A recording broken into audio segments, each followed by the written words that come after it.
아직도 오곡밥 할 때 물만 넣어 밥하시나요? 맛나요리가 건강에 좋고 맛도 있고 하는 꿀팁을 알려드리겠습니다. 안녕하세요. 함께해요 맛나요리입니다. 오늘은 세상에서 제일 맛나고 건강에 좋은 오곡밥을 하는 꿀팁을 알려드리겠습니다. 끝까지 시청하셔서 꿀팁 받아가세요. 오늘은 오곡밥을 하는데 이것을 넣어서 건강에 좋은 꿀팁을 알려드릴 건데요. 먼저 준비한 재료를 말씀을 드리겠습니다. 찹쌀을 5컵을 준비를 했고요. 팥 1컵 반을 준비했고 검은콩 1컵, 땅콩 1컵, 차조 1컵, 찰수수 1컵, 맵쌀을 1컵을 준비했습니다. 팥을 제외하고 나머지 재료들을 넣어서 씻어 볼게요. 땅콩도 제외하고, 땅콩은 잘못하면 껍질이 다 벗겨지거든요. 그래서 콩, 맵쌀, 찰수수, 차조, 그리고 찹쌀 이렇게 넣어서 씻어서 준비하도록 하겠습니다. 물을 받아주도록 하겠습니다. 네, 이렇게 물을 받아주고요. 담금 세제를 이렇게 한 티스푼 넣어서 담갔다가 사용을 할게요. 이 담금 세제를 넣으면 색이 보세요. 농약이라든지 이런 것들 다 토해낸다고 하더라고요. 그래서 사용을 해보니까 너무 좋더라고요. 보통 보면은 쌀뜨물이 뽀얀데 이 세제를 넣어서 씻으면 이렇게 노랗게 되더라고요. 1분 정도만 담갔다가 해도 됩니다. 이제 헹궈 보도록 할게요. 밥을 안칠 솥에다가 물기를 쫙 빼서 쌀을 넣어주면 됩니다. 물기를 쫙 빼는 이유는 밥물을 맞추는 것을 정확하게 보여드리기 위해서예요. 오곡밥을 할 때 보통 보면 찰밥을 잡곡들을 불려서 찌기도 하잖아요. 찜솥에다가. 근데 찔 필요 없어요. 힘들게. 요새 전기밥솥에다가 하면 얼마나 잘 되는지 몰라요. 쌀은 이제 다 씻어 놓았고요. 땅콩도 한 번만 살살 씻어주면 됩니다. 팥은 또 씻어서 불려줘야 되잖아요. 네, 한 번 삶아줘야 돼요. 팥도 다 씻었는데요. 네, 이제 오곡밥을 어떻게 하면은 정말 맛나게 하는지 보여드릴게요. 지금 깨끗이 씻어온 잡곡과 쌀에다가 땅콩을 넣어줘요. 땅콩을 넣어주고 지금 이제 팥을 살짝 삶아서 같이 넣어줄 건데요. 먼저 물을 5컵을 부어서 일단 불려 놓을게요. 불려 놓고 밥물은 또 추가를 할 겁니다. 네, 그러면은 이제 팥을 삶아 보도록 할게요. 냄비에 깨끗이 씻어 놓은 팥을 넣어주고요. 그리고 물을 1리터를 부어주고 네, 소금을 넣어줘요. 소금 1작은술을 넣어줬습니다. 네, 이렇게 해서 팥을 끓여줄 거예요. 팥에다가 소주를 1큰술을 넣어서 끓여줍니다. 소주를 넣어주면은 팥에 네, 이렇게 소주를 넣어주면은 팥의 폴리페놀 성분이 증가해서 혈액순환 개선과 염증 완화에 아주 좋다고 합니다. 네, 이렇게 해서 끓여주도록 하겠습니다. 그래서 팥이 어느 정도 익을 때까지 네, 뚜껑은 열어놓고 그냥 끓여줘요. 네, 팥을 한 10분 정도 끓이면은 이렇게 팥이 이렇게 떠오르거든요. 근데 전체적으로 다 떠오르지는 않아요. 그런데 팥을 이래 불에다 오래 두고 삶으려면 시간이 많이 걸리니까 미리 오곡밥을 한다 이러면 하루 전날이나 한 몇 시간 전에 팥을 네, 이렇게 끓여가지고 한 10분 정도 끓여서 네, 뚜껑을 덮어서 그냥 불을 꺼놓고 그냥 둡니다. 그러면은 팥이 알맞게 다 불려지거든요. 네, 이렇게 해서 뒀다가 팥이 불려지면은 그때 사용을 하시면 됩니다. 불려준 팥을 네, 넣어줍니다. 이 팥물은 버리지 말고 네, 팥물을 넣어주세요. 이거를 계량을 해야 돼요. 네, 팥물이 2컵 정도 되는데요. 팥물 2컵을 넣어주고요. 그리고 물을 2컵만 더 넣어주세요. 그러면 물은 총 7컵이 들어갔고 팥물이 2컵이 들어갔어요. 그러면 어쨌든 물은 9컵이 들어갔다 생각을 하시면 됩니다. 네, 이렇게 해주고요. 이제 이렇게 골고루 섞어주고요. 그리고 바로 오늘 이것이 들어간다 했잖아요. 이것이 들어가는데 바로 올리브 오일을 넣어줄 거예요. 올리브 오일을 넣어주면은 올리브 오일은 식물성 기름이기 때문에 식물성 기름을 넣으면 밥을 지을 때 저항성 정분이 2배가량 높아진대요.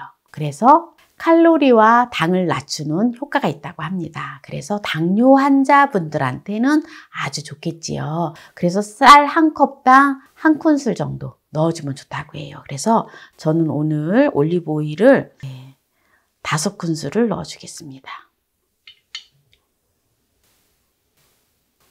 이렇게 올리브 오일을 5큰술 넣어주고요. 그리고 또 이거를 넣어준다 했잖아요. 네, 이거. 바로 소주인데요. 소주를 아까 팥 삶을 때도 넣어줬지만 소주를 넣어주면은 수수라든지 팥이라든지 이런 곡물에 보면은 우리가 폴리페놀이라는 성분이 있거든요. 근데 폴리페놀 성분이 소주를 넣어주면은 증가해서 염증 완화에 아주 좋다고 합니다. 특히 우리가 일반적으로 밥을 지을 때 소주를 넣어주면은 현미가 좀 딱딱하잖아요. 그런데 식감도 아주 좋다고 해요. 그래서 소주를 넣어줄 건데요. 소주를 2큰술을 넣어준다 생각하시면 됩니다. 네, 이렇게 소주를 2큰술 넣어주고요. 이렇게 해서 이제 밥을 지어주면 됩니다. 그러면 이제 밥 모드로 다 할 건데요. 네, 밥을 하기 전에 제가 잠시 말씀을 드리면 우리 조상들이 우리가 항상 보면은 정월대보름에 오곡밥을 먹잖아요. 정월대보름은 새로운 해가 시작된 후 처음으로 맞이하는 보름이라서 조상들에게는 그 의미가 특별했다고 합니다. 그래서 둥근 보름달을 풍요의 상징으로 생각했고 보름달을 향해 우리 삶도 풍요로워지기를 빌었대요. 그래서 정월대보름에는 찹쌀, 조, 수수, 붉은팥, 거무콩 등 5가지 이상의 잡곡을 섞어서 오곡밥을 지어 먹으며 한 해의 애군을 막고 풍요를 기원했다고 합니다. 그래서 조상들이 정월대보름에 오곡밥을 먹는 이유가 여기에 있다고 합니다. 그럼 밥을 이제 짓도록 하겠습니다. 밥을 이렇게 해서 치사를 눌러줄 건데요. 잡곡으로다가 밥을 눌러주도록 하겠습니다. 네, 이제 이렇게 밥을 해서 이제 기다리도록 하겠습니다. 지금 증기가 배출이 되고 있습니다.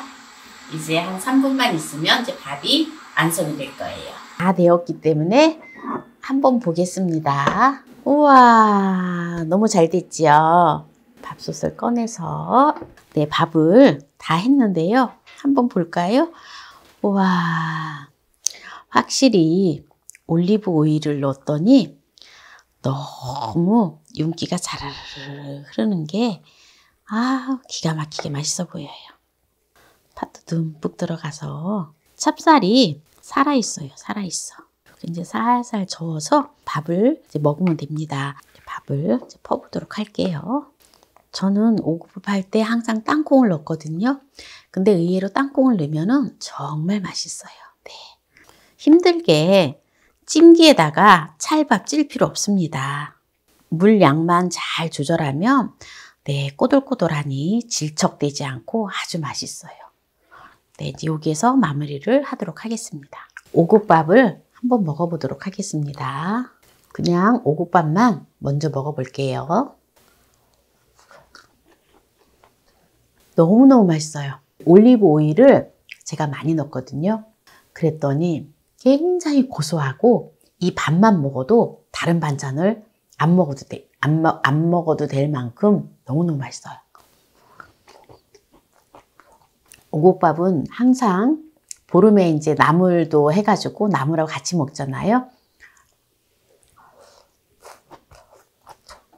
이렇게 각종 나물하고 오곡밥하고 먹으면 정말 맛있어요.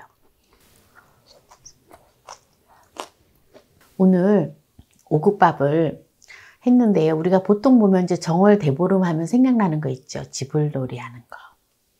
어렸을 때 지불놀이를 논에서 많이 했던 것 같은데요. 겨울이 되면은 논이나 밭에 보면은 곡식들이 없잖아요. 그래서 지불놀이를 하면 참 재미있었던 것 같아요. 막 또 잘못 돌려가지고 또 막 이 불덩어리가 막 머리에 떨어지기도 했던 친구들이 있었는데요.